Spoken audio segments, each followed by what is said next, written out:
बिस्मिल्लाहिर्रहमानिर्रहीम। अस्सलाम वालेकुम। आप देख रहे हैं हालात। मैं हूं सईद चौधरी।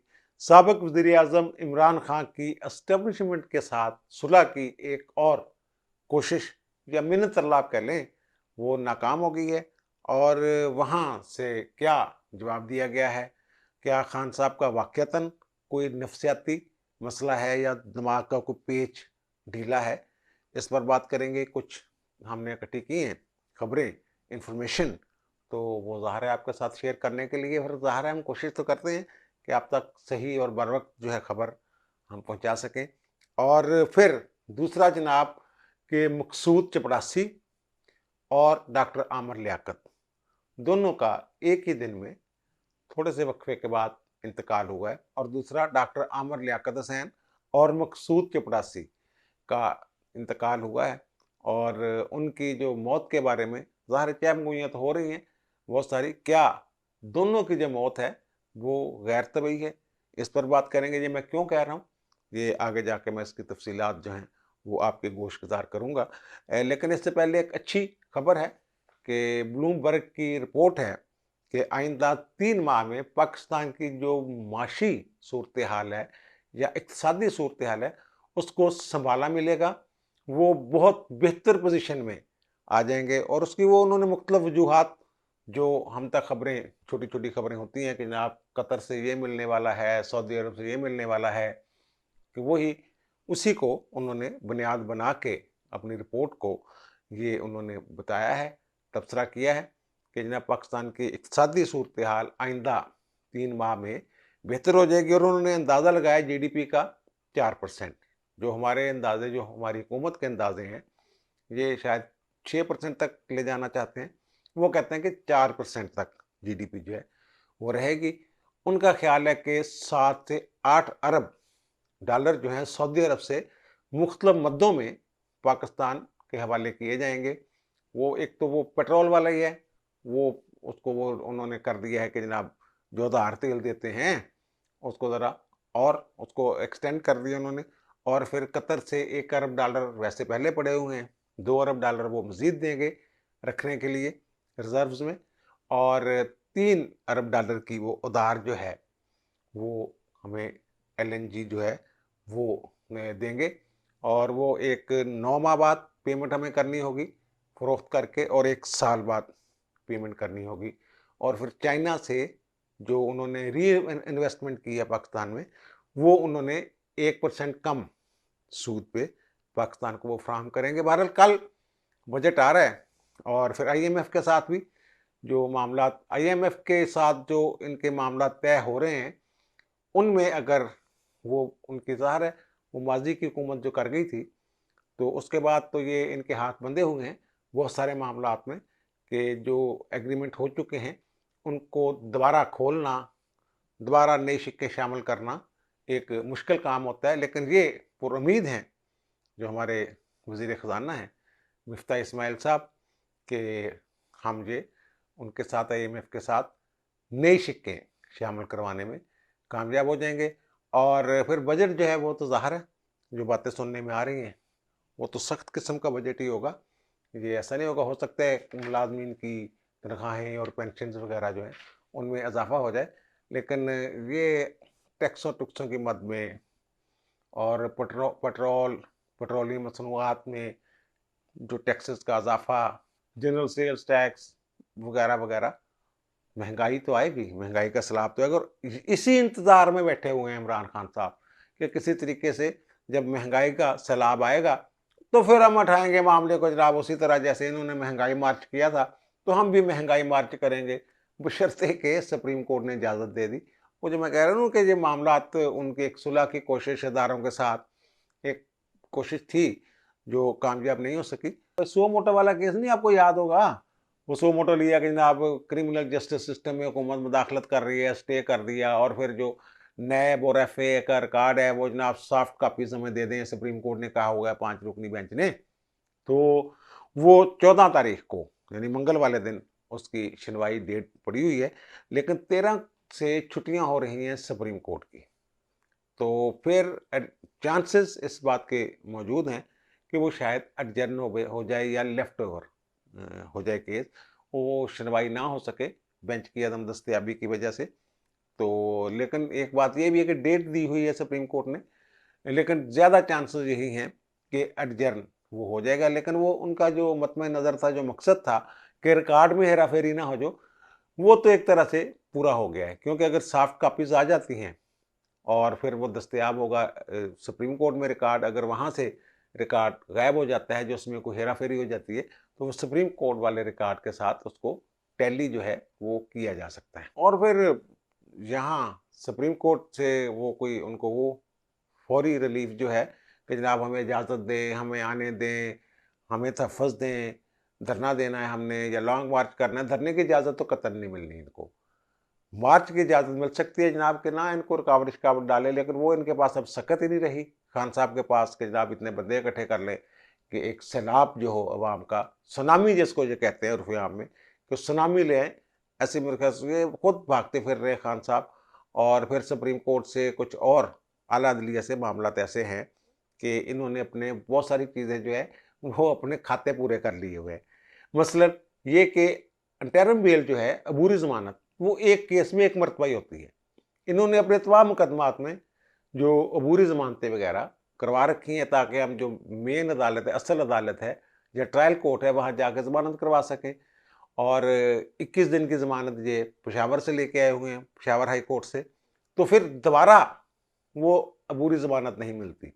ये एक तो इन्होंने अपना जो पहला कह लें अब सर्कल जो है, पहला चक्कर जो है, ये इन्होंने पूरा कर लिया हुआ है दाद रसी का। अब दोबारा दाद रसी लेने जाएंगे तो वो कहें हुण कित्थों आ गए जनाब तुसीं मुँह चक के, फिर ये अदालतों पे तनकीद करेंगे जो भी इन्होंने करना है। और दूसरी बात जो मकसूद वाली मैं कर रहा हूँ ना, मकसूद चपड़ासी वाली, कि मकसूद चपड़ासी जो है वो दुबई में उनका इंतकाल हो गया है।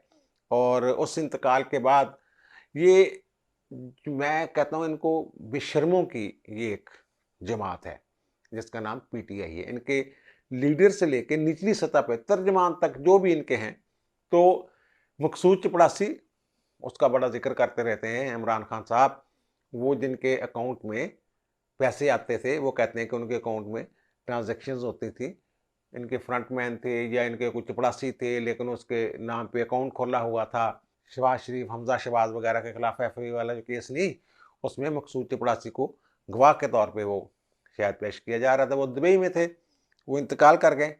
और शहबाज गिल साहब ने जो ट्वीट किया है वो फरमाते हैं, क्या मकसूद चपड़ासी को कत्ल कर दिया गया है?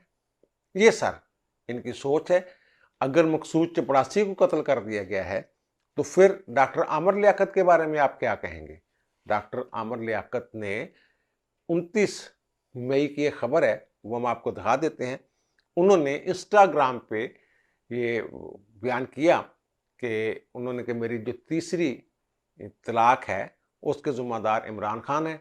और उन्होंने फिर उनको धमकी शमकी भी दी और उन्होंने कहा कि जनाब दानिया से अलहदगी के ज़िम्मेदार जो हैं वो इमरान खान है, और जो मेरा घर तोड़ने वाला है वो इमरान खान को मुखातब करके कहते हैं कि मेरे घर तोड़ने वाले बचोगे तुम भी नहीं, वो जो उनकी पीरनी है बुशरा बेगम वो आपको छोड़ जाएंगी। और फिर पता चल गया है कि तुमने किसके ज़रिए कितनी रकम मुल्क से बाहर भेजी। फिर वो खान साहब को किन्ना परवर भी कहते हैं, कुछ इस तरह की बातें करते हैं। और कुछ लोग कंदील बलोच वाला जो मामला है, कंदील बलोच ने पिनकी पीरनी को उस वक्त जिक्र किया था जब किसी के वहमो गुमान में भी नहीं था, और फिर वो कत्ल हो गई थी।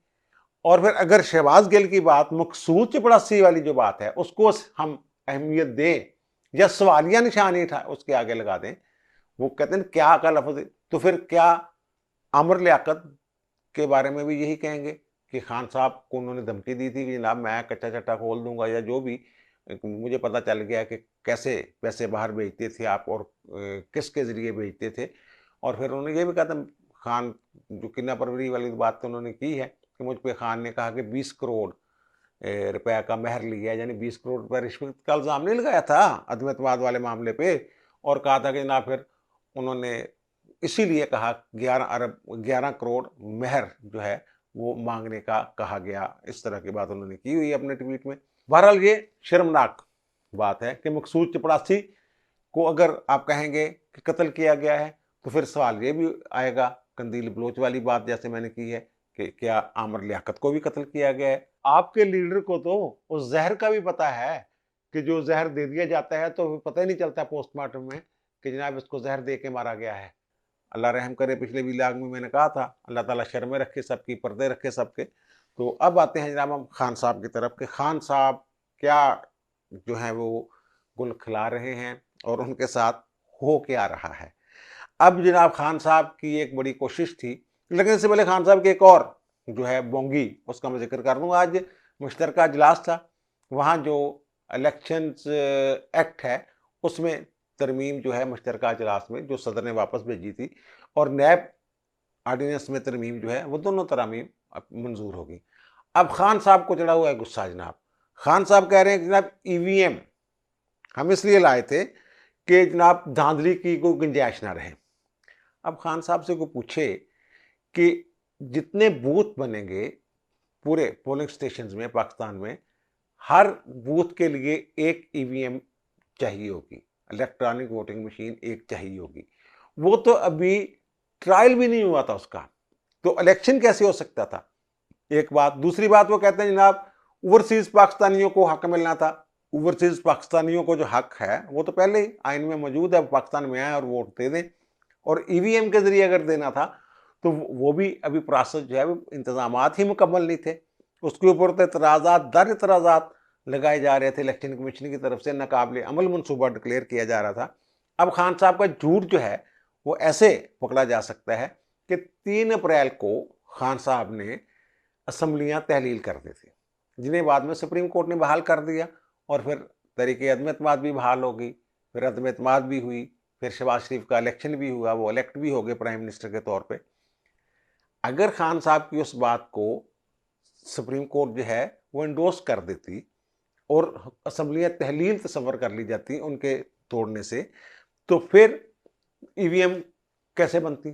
फिर तो अगले महीने 3 तारीख को इलेक्शन हो रहे हैं होने से 90 दिन के अंदर जो है इलेक्शन होने होते हैं, तो फिर इतनी देर में ईवीएम का इशू जो है वो तो फिर वो इसी जगह मौजूद रहना था। ईवीएम कहाँ से आनी थी?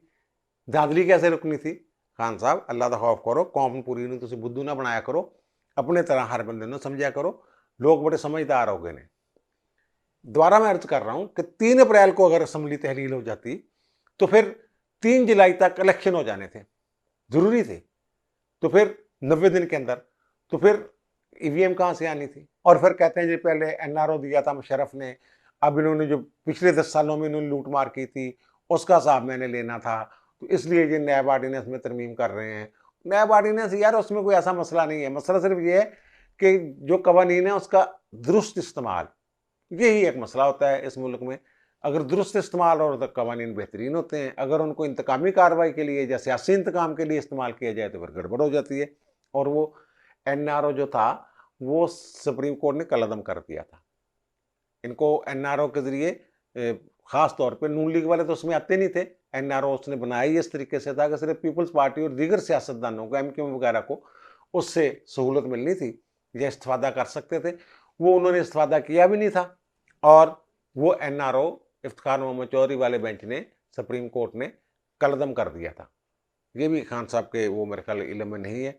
और अब उस बात की तरफ के खान साहब ने जो सुलह सलाह की कोशिश की और फिर वहाँ क्या हो रहा है, तो आपको पता ही होगा कि कल राना सनाउल्लाह ने कहा कि जब हम नैब ऑर्डिनेंस और इलेक्शंस एक्ट में तरामीम डिस्कस कर रहे थे तो हमने जो तजावीज़ दी इन्होंने फिर उनको इशू बना के पब्लिक में हमारा मजाक उड़ाने की कोशिश की।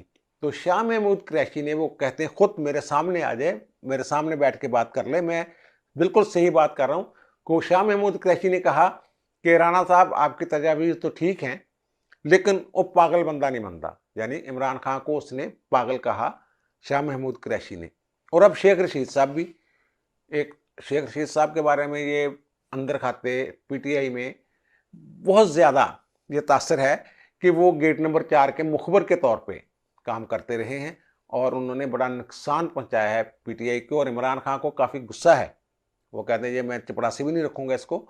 और वो उनके चपड़ासी ने जो बदला लिया है उनके साथ, अब वो कह रहे हैं कि खान साहब को बड़ी देर से ये शक था कि एस्टेब्लिशमेंट जो है विकेट के दोनों तरफ खेल रही है, मेरे साथ भी ओके है और उधर भी ओके है। और खान साहब जो हैं वो कहते हैं कभी कभी बात शुरू में मान लेते थे, लेकिन इक़्तिदार में आने के बाद जो उन्हें अपने इख्तियारात का पता चला कि मैं ये कर सकता हूँ, तो फिर वो बात माननी उन्होंने छोड़ दी थी। और खान साहब ये कहते थे कि जनाब ये एस्टेब्लिशमेंट वाले जो हैं वो किसी ऐसे बंदे को लेकर आएंगे जो उनकी हर बात माने। और इसीलिए उनका ख्याल ये है कि शहबाज शरीफ साहब जो हैं कि वो बहुत बड़े बूट पालशियाँ हैं और जो है वो एस्टेब्लिशमेंट बड़ी खुश रहेगी उनके साथ। लेकिन एस्टेब्लिशमेंट तो कह रही है कि जनाब इस मुल्क के लिए हमने जो देखना है कि अगस्त तक अगर मामला ठीक हो गए, मैंने एक वीलाग में कहा था, बहुत सारे लोग जो हैं उनको मेरी इस खबर पे एतराज़ भी हो सकता है ये भी, लेकिन मैं अपने सोर्सेज के हवाले से, जब मेरे ज़राए हैं उनके हवाले से मैं बात कर रहा हूँ कि ऐसा ही हुआ है। और दोनों तरफ से ये कंफर्म खबर है कि अगस्त वाली बात जो है वो एक दफ़ा हो चुकी है। लेकिन इसका मतलब ये नहीं है कि इमरान खान साहब को वो वापस लाना चाहते हैं। खान साहब ने अब कोशिश की है परवेज़ खटक साहब के ज़रिए और शाह महमूद कुरैशी साहब के ज़रिए, और एक दो बंदे और भी हैं बीच में डाले उन्होंने। तो असद, अब असद मुझे नाम बताया, पता नहीं वो असद कैसर हैं या असद उमर हैं। असद एक नाम उन्होंने बताया था, ये मेरी वो गलती कह लें आप कि मैंने वो उनसे दोबारा नहीं पूछ सका कि असद कैसर हैं या असद उमर हैं। ये 3-4 लोग जो थे ये मुतहर्रिक एक्टिव हुए कि जनाब किसी तरीके के साथ खान साहब जो हैं वो उनके साथ उनके घर वापस चले जाएं, वो उनको या दोबारा कबूल कर लें। लेकिन वहाँ से बड़ा सख्त जवाब आया है उनका, जनाब ये बहुत पहले सोचने वाली बातें थी जो अब आप लेके आ गए हैं। तो आपके तो जो लीडर हैं उनके बारे में हमें समझ ही नहीं आ रही कि वो चाहते क्या हैं। कभी फौज पे चढ़ाई, वो कहते हैं जितना नुकसान फौज को या फौज की साख को इन्होंने पहुंचाया है इमरान खान साहब ने, उतना किसी लीडर ने, इवन नवाज शरीफ ने जब बातें की थी वो भी उसका नुकसान एस्टेब्लिशमेंट को उस तरह नहीं हुआ था जैसे खान साहब की बातों से हुआ है। पूरी दुनिया में वो जगनसाई का बायस बनी है उनकी बातें, डीप स्टेट तक बातें पहुंच गई कि जनाब ये पीछे फौज ही है जो जो जितने मर्जी खुद को न्यूट्रल कहते रहे, लेकिन असल ताकत जो है वो फौज ही है। तो अब वहाँ से फिर खान साहब को जो है वो जवाब हो गया है। और फिर मेरे जो दोस्त हैं बड़े बाखबर, उन्होंने बड़ी एक अजीब बात की। उन्होंने कहा कि जनाब ये खान साहब कह रहे हैं मैंने नंबर ब्लॉक कर दिया, और मरीम नवाज कहती हैं कि नंबर ब्लॉक नहीं किया खान साहब, उन्होंने नंबर चेंज कर लिया। तो वो कहते हैं ये मुहावरतन नहीं है। वो बिल्कुल सही बात वो कह रहे हैं कि ये मुहावरतन नहीं है, मैं बिल्कुल सही वो कह रहे हैं कि सच बता रहा हूँ। वो कहते हैं मेरे ज़ाती नॉलेज में है कि जो पेशावर वाले साहब हैं उन्होंने अपना नंबर चेंज कर लिया है। तो वो कहते हैं कि एक अमलन भी ऐसा हुआ है कि वाक़तन भी नंबर चेंज हुआ है। जनरल फैज़ हमीद साहब का यार नंबर जो है वो चेंज हो गया, मोबाइल नंबर, जिस नंबर पे अगर आपके पास उनका पुराना कोई राब्ता है किसी का, तो वो पुराने नंबर पे वो नहीं दस्तयाब, अब नया नंबर मिल गया हुआ है उन्हें, या नया नंबर ले लिया हुआ उन्होंने। बहरहाल खान साहब को फिर साफ जवाब हो गया है, और खान साहब जो हैं इनका पत्ता मैं बार बार कह रहा हूँ वहाँ से साफ है। इनके खाते में उनकी जो रिपोर्ट है रावलपिंडी वालों की कि अगर इलेक्शन हो जाते हैं, वो तो कह रहे हैं ना कि जो सर्वे कह रहे हैं कि जब आप 29% जो है वो आ गए, वो कहते हैं कि 29 से 33 जितनी 2014 में सीटें ली थी उससे 1-2 आगे पीछे सीटें होनी है इनकी। और मे बी अगर ये 1.5 साल पूरा करते हैं तो खान साहब का जो वो 34-35 वाला टारगेट है वो भी पूरा ना हो। और खान साहब को भी इस बात का पता है, और खान साहब समझते हैं कि बहुत सारी ताकतें ऐसी होती हैं जो ऐन मौका पर बंदे की जो मकबूलियत है उसका ऊपर जा रहा हो ग्राफ, तो अचानक आ जाता है नीचे। 2-3 ऑडियो वीडियो सामने आनी होती हैं और बात कहाँ से कहाँ, वो फिर हीरों की अंगूठी और हीरों का हार और घड़ियों की चोरी, और फिर मिन्नत तरला जरदारी का, ये सारी चीज़ें इमेज जो हैं वो ख़राब कर देते। वो कहते हैं कि खान ने हमारा इमेज बहुत ख़राब किया है। तो हमारे जो लोग हैं वो नहीं मान रहे। एक आध ग्रुप होता है ज़ाहिर किसी के साथ हमदर्दी रखता है, लेकिन ओवरऑल इज्तिमाई तौर पर या मजमूई तौर पर या अमूमी तौर पर तासर यही है, वो बड़े जो हैं रावलपिंडी वाले वो कहते हैं कि तासर यही है हमारे अंदर कि खान ने चंगा नहीं किया। और फिर खान का जो नफसियाती मामला है ये भी उन्होंने बात की है कि जनाब खान साहब, जैसे शाह महमूद कुरैशी साहब ने कहा है कि जनाब उनका वो पागल आदमी है, तो वहाँ भी कुछ ऐसा ही तासर है कि खान साहब दा कोई पता कोई नहीं हैगा। और फिर हाँ, एक और बात, अहम बात, वो कहते हैं खान साहब से कहें फिर नए इलेक्शन तक चुप करके बैठ जाए, फिर हम इसको बचा लेंगे गिरफ्तारियों से और दीगर जो भी है काम से, वो नहीं गिरफ्तार करेंगे, फिर हम तरला मार लेंगे, हुकूमत को कह देंगे, सिफारिश कर देंगे कि खान साहब को ना पकड़े अगले इलेक्शन तक। यानी 1.5-2 साल खान साहब चुप रहे हैं। वो कहते हैं जनाब खान साहब अगर ये 1.5 साल या अगले इलेक्शन तक चुप करके बैठते हैं तो फिर तो इनकी जो सियासी है, वो जो 25, 30, 35 सीटें कह रहे हैं आप, वो भी नहीं मिलनी खान साहब को, तो फिर खान साहब ने बाहर जा लेते हो। वो कहते हैं बाहर जाके तो कफन फाड़ देगा, जब भी बोलेंगे बाहर, फिर तो जैसे कहते हैं मुर्दा बोले और कफन फाड़े, अगर ये सियासी तौर पे मुर्दा हो गए हुए हैं फिर बाहर जाकर तो कफन फाड़ेंगे। ये सिक्योरिटी रिस्क हैं। खान साहब के बारे में ये डिक्लेयर कर दिया गया है कि खान साहब सिक्योरिटी रिस्क हैं।